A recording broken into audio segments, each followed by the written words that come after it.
porque nos predicamos aquí la palabra genuina, verdadera de Dios, porque hay un camino de salvación. Porque la otra vez estábamos aquí parados y quisieron detener la prédica cuando estábamos predicando. Nos habían denunciado, parece, a la municipalidad que nosotros estábamos haciendo algo capaz indebido, pero no era así. Estábamos haciendo cosas que sirven a la humanidad, a las personas. Y supuestamente cuando nos fuimos allá a ver a la municipalidad nos dijeron que bueno, que de ahí no había salido la orden, se lavaban la mano uno con otro, se tiraban la bocha uno con otro. Parece que no respetan el artículo 19, el artículo 19 de la Declaración de los Derechos Humanos, que permite que nosotros nos expresemos de frontera a frontera sin tener limitación de frontera. Nosotros podemos expresarlo de lo que creemos y nosotros creemos que Cristo es el único camino para el hombre. Entonces nosotros no podemos expresar y parece que querían estar por tierra ese artículo 19 de los Derechos Humanos universal. Ayúdalo el Señor. A eso como que se quisieron burlar y si no, si aquí a ustedes nadie lo escucha, que estamos perdiendo el tiempo. Sin embargo, eso no es así porque acá llevamos 1 año y 6 meses predicando la palabra del eterno Dios. Y hemos visto personas que mientras predicamos, mientras hablamos del Evangelio Santo y cantamos las alabanzas, han visto personas que han estado llorando ahí sentados en esa banquita que tiene la plaza aquí. Hemos visto las personas que han llorado y que nos han venido a decir que oramos, que sigamos predicando porque ellos no tienen la valentía de poder estar aquí. Sin embargo, nosotros no tenemos cobardía, tenemos valentía, porque la Biblia dice que ni un cobarde va a entrar al reino de los cielos. Estamos aquí porque nos parece importante estar aquí, nos parece más importante, no es algo que uno pueda dejar para mañana. La salvación según Cristo, en Cristo la gloria del Dios humanado, lo presentó como algo muy importante. La salvación de cada ser humano, todo ser humano tenemos un alma, está comprobado científicamente y está comprobado por la misma Biblia que todos nosotros tenemos un alma que salvar. Eso es lo que dice la Biblia. Entonces, eso es lo que nos parece importante a nosotros, venir a predicar. Este Jesucristo que la Biblia dice que se humanó, predicó de muchos engaños que vendría aquí a la tierra. Y uno de los más engaños son las sectas, son las religiones. Porque yo no vengo a predicar religión acá, yo vengo a predicar una palabra genuina, verdadera. El poder del Evangelio que transforma el alma, que penetra el corazón, discierne los pensamientos, dice la palabra de Dios, y las intenciones del corazón. Yo vengo a predicar una palabra genuina. Jesús dijo, mucho engaño vendría en San Mateo 24, al capítulo 3. Los discípulos le dijeron, antes de que venga guerra, terremoto, que antes de que todo comience a haber un caos, así como estamos en este tiempo, un caos donde la violencia aumenta, donde el aborto se está queriendo hacer ilegal, donde un poquito más van a permitir la pedofilia y vamos a ver a viejos de 80 años con nenas de 4 años, porque esa es la ley que está dictando nuestro gobierno, para los que no leen la noticia. Entonces todas esas cosas se están permitiendo. Y Jesucristo dijo, a pesar de todo eso vendría un engaño. Amén. Y dijo a los discípulos, antes de que todas estas cosas vengan, Él dijo, ¿cuándo serán estas cosas, maestro? ¿Qué señal tendremos de tu venida? Le dijeron. Y el maestro le responde, Jesús, el Dios humanado, le dice, mirad que nadie os engañe. Él habló de un engaño y el más grande de los engaños son las religiones, las sectas. Alábale que vive. Nosotros no predicamos religión, predicamos, una vez más te lo digo, amigo querido, un poder de Dios para transformación del alma, para salvación del alma. Aleluya. Aún para salvar, para sanar. Este Dios salva y sana. Muchas personas han venido al Evangelio cuando el médico lo ha desahuciado, cuando ya no tenían solución su vida, han venido al Evangelio, han abierto su corazón al Cristo de gloria. Aleluya. Y su vida ha cambiado, han sido sanados, libertados de la droga, del alcohol, del cigarrillo. Este es el Cristo que predicamos. Pero lo que Dios quiere más hacer, el Cristo de gloria, es salvar tu alma más que sanarte. Porque eso es lo que vino a hacer el Señor. Y uno más grande, de los más grandes engaños que hay son los testigos de Jehová y los adventistas del séptimo día. Esos son primos hermanos genealógicos del mismo árbol de Satanás. Esos predican, parece que fuera de repente cuando golpean su casa, 2 personas mostrándole, parece un evangelio verdadero. Pero cuando usted comienza a leer la Biblia y a buscar su doctrina, se da cuenta que todo es una falacia y una mentira. Y aún la Biblia le han dado vuelta a los testigos de Jehová. Los testigos de Jehová no creen en el arrebatamiento, no creen en la inmortalidad del alma, no creen en nuestro Dios Trino, no creen en la resurrección corporal de Cristo. Es decir, como como dijo un pastor chileno, eso en vez de ser cristianos parece que son ateos, porque niegan casi la Biblia completa.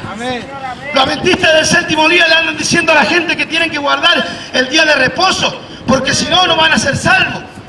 Y dan a entender que si uno guarda sábado, va a ser salvo. Eso no dice la Biblia. El único que nos puede salvar al ser humano es Cristo. El único que puede llevarlo al cielo, el único conducto, la única guía es Cristo. No son las religiones, no son las sectas. Es verdad, debemos guardar la ley, debemos guardar la palabra, sí, debemos guardarla. Pero el que nos ayuda a guardar los mandamientos de Dios es el Espíritu Santo de Dios. Porque nosotros no estamos bajo la ley, sino bajo la gracia. Alabado sea su nombre. ¿Qué es el día de reposo? Se dice que cuando Dios terminó de crear el mundo, al séptimo día, Jehová, el eterno Dios, descansó. Es decir, la palabra descanso, reposo, viene del griego. Y no es el descanso que nosotros tenemos corporal cuando nos cansamos, nos echamos a dormir. Cuando habla de descanso en el séptimo día, según la palabra del griego, de donde viene, del pueblo de Israel, la palabra verdadera, única, el Dios que se emanó, da a entender que el día de descanso es tener cierta paz y satisfacción. Cuando Dios termina de crear todas las cosas, que Él terminó de todas las cosas y todas las cosas las hizo bien. No como nosotros que a veces las cosas las hacemos mal, las hacemos torcidas, las tenemos que arreglar. Sin embargo, el Dios cuando terminó las cosas vio que todo era bueno, todo era bueno. Y al séptimo día descansó. Es decir, al séptimo día Él tuvo como cierta paz, estuvo satisfecho. Porque vi en las redes sociales, vi un comentario de un joven que decía, yo no creo en Dios. ¿Por qué no creo en Dios? Dice, porque si la Biblia dice que Dios se cansó, y según los científicos dicen que nuestro planeta, ¿no es cierto?, el espacio sigue trabajando, procreando, y él dice, entonces si Dios se cansó, no trabajó más. Sin embargo, la Biblia no dice eso. La Biblia dice, y Jesucristo lo dijo, mi Padre hasta ahora trabaja y yo trabajo. Cuando Él descansó, tuvo cierta paz y tuvo satisfacción. San Mateo 12, dice la Biblia, al capítulo 8, dice la Biblia, porque el Hijo del Hombre, es decir, Jesús, es mayor que el día de reposo. Por eso nosotros no necesitamos andar guardando ningún día. Si bien los cristianos se congregan un día domingo, es porque los domingos la mayoría no trabaja. Pero aún el día domingo fue establecido, sellado por Constantino de la Iglesia Católica. Y fue el primer papa, no fue Pedro como dice la Iglesia Católica. Por eso hay que leer Biblia. Y no solamente Biblia, sino historia. Porque hay veces que, muchas veces piensan que los cristianos nosotros somos ignorantes, se ríen. Y los ignorantes son ellos porque se dejan engañar por una mentira. Y nosotros no nos traemos cuentos del diablo. Nosotros creemos en la palabra, en la eterna verdad. Como dice la Biblia, San Juan 17, santifícalo en tu verdad, tu palabra es verdad. Nosotros creemos en la verdad, en la infalibilidad de las Escrituras. Entonces no debemos andar guardando de reposo. Entonces, al pueblo de Dios le queda un reposo. ¿Cuál es el reposo? Hebreos 4, al versículo 9 dice, por tanto queda un reposo para el pueblo de Dios, porque el que ha entrado en su reposo, es decir, en su paz, tiene reposo como Dios tiene de la suya. ¿Cuándo Dios tuvo paz? ¿Cuándo estuvo satisfecho? Cuando terminó la creación del mundo. Ahí estuvo satisfecho Dios. Entonces, ¿quiénes son los que entran en esa paz? La Biblia también lo dice en Hebreos 4, al versículo 3 dice, lo que hemos creído, hemos entrado en su reposo. Es decir, no dice entraremos como a tiempo futuro, sino dice si hoy te atreves a creer, hoy entra en ese descanso. Como lo dijo Jesucristo, cuando usted ve el libro adventista, muestra un libro donde está Jesús apuntando al día séptimo, así con el dedo. Sin embargo, Jesús cuando tuvo que apuntar a alguien, no apuntó hacia ningún día, Él apuntó hacia Él. Y Él dijo, venid a mí, estáis cargados y trabajados y yo te haré descansar, yo te daré reposo. Nuestro descanso es Cristo. Los que vienen a Cristo tienen descanso de aquella vida que el mundo te ofrece, de aquella vida que muchas veces vives agobiados, con problemas familiares, con problemas de alcohol, con los hijos metidos en la droga, en el alcohol, en la delincuencia, por tanta corrupción, por tanta violencia que hay. Cuando vienes a Cristo, Él te hace traspasar ese descanso, esa paz en tu corazón, porque lo has aceptado, porque crees en Él. Y Isaías dijo, Jesucristo es el príncipe de paz. Y a su nombre, alabado sea el que vive, el que reina. Jesucristo habló de toda esta mentira, de todo este engaño que habría, toda esta falacia. A simple vista, los adventistas del séptimo día parecen unas personas como nosotros, creyendo en la verdad, porque hablan muy suavecito, bonito, Y así viene el diablo, suave, hablando. Pero la Biblia no dice eso, amigos. Los adventistas están errados. Nosotros no estamos bajo la ley, estamos bajo la gracia. La Biblia dice que si alguno quiere ser justificado, es decir, aceptado ante Dios por la ley, se cae de la gracia. Gálatas 5, el versículo 4 dice: de Cristo os desligaste, lo que por la ley os justificás. Habéis perdido la gracia. Y si perdemos la gracia, no somos salvos, porque la Biblia dice: por gracia sois salvos, por medio de aquel que entregó su vida en la cruz del Calvario. Entonces nosotros, ¿la ley para qué era? La ley nos muestra el pecado a nosotros, como dice Romanos 3, al versículo 20. Así que ningún ser humano será justificado delante de él, ya que por la obra de la ley es el conocimiento del pecado. ¿Cómo conocemos las cosas que están mal? Porque están escritas en la Biblia, están escritas en la ley, en la ley de los israelitas. Pero nosotros no somos salvos por esa ley, somos salvos porque un día, en su soberanía y en su única voluntad, el Cristo de la gloria, el Dios que está allí en el cielo, se humanó, vino a esta tierra, entregó en su vida más de 2015 años allí en la cruz del Calvario, en la Golgotá. Allí derramó sangre para limpiar los pecados de toda la humanidad, los que vengan a Él, los que vengan a Cristo. Alabado sea el que vive, el que reina. Y otra mentira que tienen los adventistas del séptimo día: ellos dicen que Jesucristo no entró a santuarios celestiales, decía, del cielo, hasta 1844, dicen ellos. En una de sus literaturas dicen eso.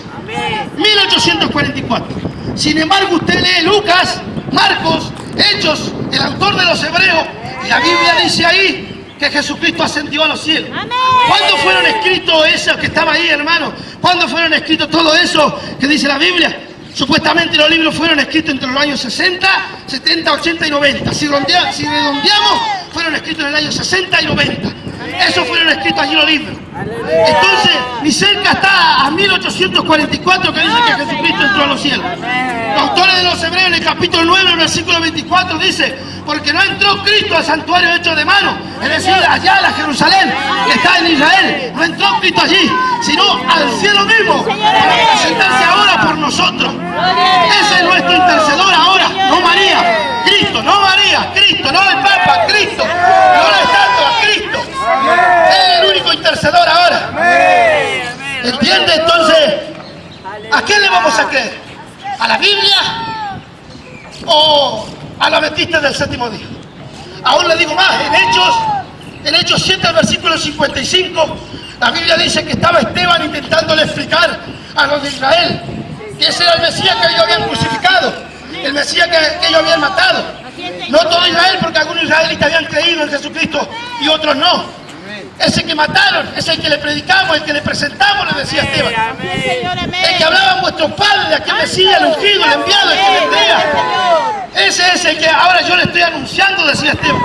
Pero los escribas que estaban en aquel lugar se enojaron, se enfurecieron. Tal es así que vinieron y comenzaron a apedrear a Esteban con tanta bronca, con tanta ira. Pero aún así, todos apiedrando a Esteban, Esteban no dejaba de alabar a Dios. Y arrodillado invocaba el nombre del Señor. Y mirando hacia el cielo dijo: he aquí, veo los cielos abiertos y al Hijo del Hombre sentado a la diestra del Dios Padre. Ahí estaba el Cristo de gloria. Y entró mucho antes de 1844. Y no es como dicen los adventistas del séptimo día. Jesucristo entró, pasó la atmósfera, pasó el espacio, pasó las estrellas, pasó la luna y entró al cielo. Esa misma promesa tenemos para con nosotros, porque la Biblia dice que así como transformó el cuerpo de la humillación nuestra, será transformado el cuerpo a la gloria semejanza de Cristo. ¡Y a su nombre! ¡Maranata! Esta es la palabra que te predicamos, genuina. Jesús dijo: vendría mucho engaño. Ese es uno de los más grandes engaños que hay. Los testigos de Jehová cambiaron la Biblia, pusieron una Biblia que se llama la Nueva Traducción del Nuevo Mundo, para negar que Jesucristo es el mismo Dios. En Juan 1:1 le dice: en el principio era el verbo. La palabra verbo viene del griego que significa ungido, enviado, Mesías. ¿Quién fue ungido? ¿Quién fue enviado? Cristo. Porque la palabra Cristo significa ungido, enviado. Entonces, cuando transformaron la palabra ahí, ellos le pusieron, no en el principio era el verbo, le pusieron en el principio era la palabra. La palabra era con Dios y la palabra era Dios, para negar que Cristo es Dios. La Biblia dice en Romanos 1, el versículo 8, Mas del Hijo dice, de Cristo dice, tu trono, oh Dios, por los siglos de los siglos. Cristo es el Dios humanado, que vino a la tierra hace 2015 años, amigo querido, a salvar tu alma. Gloria al que vive, gloria al que reina. Si tú tuvieras que entregar tu vida, amigo, como siempre lo explicamos aquí, ¿por qué lo entregarías? Tú lo entregarías quizás por un familiar, por una persona que tú quieres, por un amigo, por un papá, mamá. Y hasta yo lo haría. Quizás por alguien que yo conozco, que aprecio, que digo que realmente es bueno. Sin embargo, Cristo no lo hizo así. En Romanos 5, el versículo 7 dice la Escritura: ciertamente apenas morirá alguno por un justo, pues todo pudiera ser que alguno osara morir por el bueno. Mas Dios demuestra su amor en que siendo nosotros pecadores, chorros, delincuentes, estafadores, violadores, no importa quién eres, corruptos, políticos corruptos, no importa quién eres. La Biblia dice, sin embargo, Él entregó su vida en la cruz del Calvario por ti. La palabra osara, que dice, quizás alguno osara morir por el bueno, significa atreverse a hacer algo. La Biblia está diciendo, quizás alguno se atreviera a morir por el bueno, pero Dios demuestra su grande amor. Es como dijo un pastor chileno: si se sentara uno de ustedes allí en el trono, ¿usted qué haría? Usted comenzaría a llamar a todos los que le hicieron mal, a los que le echaron mala, a los que le tienen ideas, comenzaría a llamar. Quizás yo también pondría a alguien, lo apretaría para cocinarlo ahí, porque así somos muchas veces los seres humanos. Sin embargo, aquel que está sentado en el trono no es así. Aquel brinda su amor para con nosotros, y que siendo nosotros pecadores, Cristo murió por nosotros. El Cristo de gloria murió por nosotros, derramó sangre, y esa sangre no se seca, esa sangre todavía está fluyente. Alábale que Él vive, alábale que Él viene. Ahí está entonces. ¿Por qué tuvo que derramar sangre Cristo? ¿Qué tenía de malo el pecado? Bueno, la Biblia dice en Romanos 6, el versículo 23, porque la paga del pecado es la muerte, mas la dádiva de Dios es vida eterna en Cristo Jesús. No hay una sola enciclopedia en todo lugar del mundo que me explique a mí, o que le explique a quien quiera informarse, por qué el hombre muere, por qué circunstancia, razón, motivo el hombre tiene que morir. La Biblia es el único libro que explica que el hombre muere porque es pecador. Yo voy a morir porque soy pecador. Usted va a morir porque es pecador. Entonces ahí está la Biblia, y dice clarito: por cuanto el pecado entró al mundo por un hombre, por el pecado entró la muerte. Así la muerte fue pasada a todos los hombres. Es decir, por Adán comenzó la muerte. Todos biológicamente vamos a morir, y todos espiritualmente, si no tenemos Cristo, también estamos muertos. Vamos a morir un día. Pero la Biblia dice también, así como por un hombre entró la muerte, por un hombre la resurrección de entre los muertos. Es fácil creer que uno puede morir, porque muchas veces se nos van seres queridos y van a la tumba, al cajón donde todo se termina. Es fácil creer. Por ahí es difícil creer que alguien pueda venir de la muerte. Sin embargo, la Biblia lo dice así. La Biblia dice clarito que vendrá, dice lo que creen en Él. Así como por un hombre entró la muerte, por un hombre la resurrección de los muertos. Y así como por Adán todos mueren, por Cristo todos serán vivificados. Por Cristo todos tendremos vida eterna. Eso es lo que la Biblia nos promete, vida eterna. Los científicos intentan buscar vida eterna en diferentes lugares. En los gusanos en Estados Unidos, un gusano que no se envejece, sino que cada día se rejuvenece cada día más. Los científicos quieren sacar una inyección de ahí para dar un poquito más de vida al ser humano, para que el ser humano no se envejezca rápido. Hay una nena que se llama del síndrome X, es una enfermedad. Nenas que permanecen siempre joven, siempre están jóvenes esa nena, y nunca se envejece. Entonces dicen ellos, esa nena tiene la solución para la humanidad, para que la humanidad pueda encontrar la vida eterna, dicen los científicos. Sin embargo, no van a poder lograr encontrar la vida eterna, porque la Biblia dice en San Juan 3, al versículo 14, para todos aquellos que creen podamos tener la vida eterna. Eso dice la Biblia. Nosotros, si creemos en Cristo, el único que puede dar vida eterna no son los científicos, el único que puede dar vida eterna es Cristo. Yo soy la resurrección y la vida, dijo Cristo, y el que cree en mí, aunque esté muerto, vivirá. Amén. Esa es la palabra potente de Dios. Este es el evangelio, el poder de Dios. Como dice Romanos 1, versículo versículo 16. No me avergüenzo del Evangelio, por eso estoy aquí. Porque es poder, potencia, tsunami, huracán del cielo. No me avergüenzo del Evangelio. Porque es salvación, mi amigo. Para tú que estás escuchando ahí, salvación para tu alma. Porque no existe un purgatorio, no existe una santificación más allá de la tierra, no. Hay dos destinos. Uno es el camino angosto que lleva al paraíso, al trono de Dios. Y uno es el ancho. Alabado sea su nombre. Entonces Cristo tuvo que derramar sangre. ¿Por qué derramó sangre? Antes la ley exigía. En el capítulo 9, 22 de Hebreos, dice: casi todo es purificado según la ley con sangre. Sin derramamiento de sangre no hay remisión de los pecados. Significa que si Cristo no hubiera derramado sangre, nosotros no tendríamos perdón por los pecados, por la culpa que entró por Adán y fue traspasada a todos los hombres. Sin embargo, porque derramó sangre Cristo, nosotros tenemos perdón de los pecados. Eso se hacía antes en la ley, con un cordero, con un macho cabro. En el capítulo 6, 4 de Levítico y capítulo 16 al 21 de Levítico. Dice que Aarón, el sumo sacerdote, buscaba un cordero limpio, puro, que no haya sido contaminado. Y ponía su mano sobre ese cordero. Y cuando ponía la mano sobre ese cordero, había un hombre destinado para solamente agarrar ese cordero y llevarlo fuera del campamento, fuera de la ciudad. Así llevaban el cordero, lo soltaban y era hallado por algún israelita. Cuando aquel cordero era muerto por el israelita, la sangre aquella hacía expiación de todos los pecados. Aquello era símbolo de lo que había de venir. Todos se preguntan por qué Juan el Bautista ungió a Jesucristo. Jesucristo, dice la Biblia, es el cordero inmolado, el cordero sacrificado. Cuando Juan el Bautista unge a Jesucristo, lo que está haciendo es pasar los pecados de toda la humanidad al cordero que es Cristo. Eso era símbolo antes de lo que habría de venir. Y ahí puso la mano sobre Jesús. Jesús fue a la cruz del Calvario y lo clavó en la cruz todos los pecados de toda la humanidad. La pregunta es entonces, ¿por qué no todos son salvos si Cristo murió por todos? Porque no todos creen. No todos creen. Y ese es un pecado en el cual será condenado un día la humanidad. Así lo dice en San Juan 8 al versículo 24. Dice: si no creéis que yo soy, en vuestro pecado moriréis.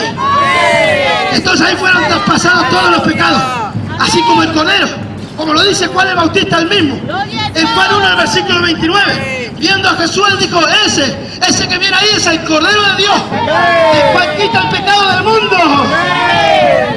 Ahí estaba el cordero inmolado, así como lo describió Isaías 770 años antes de Cristo. En Isaías 7 al versículo 53 al 7 dice la Biblia: como cordero fue llevado al matadero. Por eso Jesucristo fue al matadero, fue a la cruz.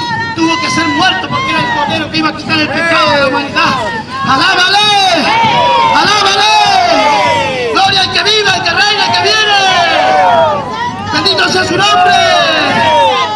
Pedro también lo describe así. En 1 de Pedro 1, al versículo 19, dice: la sangre preciosa de Jesús, como la de un cordero, sin mancha y sin contaminación, destinada desde antes de la fundación del mundo, antes que se creara el cielo y la tierra, antes que Dios formara los animales, antes que formara los árboles, el otoño y la primavera, antes que todo se formara. La sangre de Cristo estaba destinada para este tiempo, para que corra para limpieza, porque antes solamente Israel se limpiaba su pecado. Sin embargo, hoy no es así.